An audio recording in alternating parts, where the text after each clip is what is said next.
خاور خاور وہ چلا رہا تھا اور جانتا تھا کہ وہ آواز نہیں دے سکتا، مگر پھر بھی ادھر ادھر دوڑتا چلا جا رہا تھا اور شروع میں تو کچھ نظر نہیں آیا۔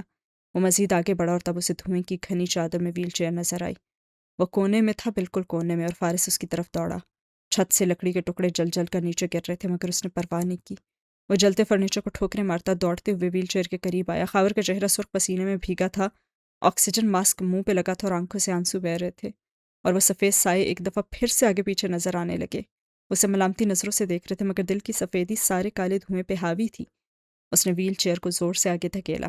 وہ آگے دوڑتی گئی اور خاور کا بیٹا دھوئیں کی چادر کے پار کھڑا تھا۔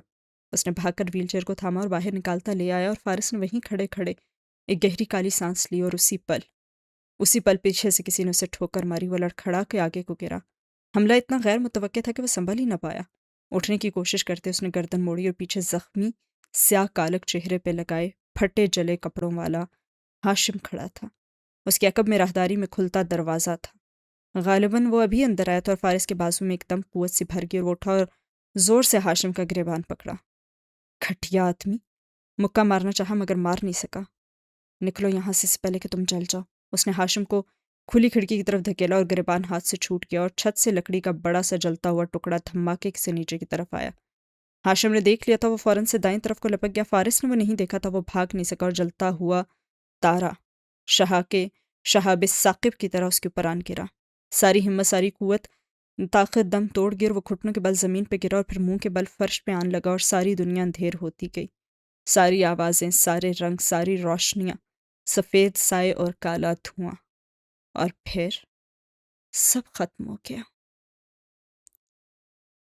اب اپنا دل بھی شہر خاموشاں سے کم نہیں، سن ہو گئے ہیں کان صدا پر دھرے دھرے۔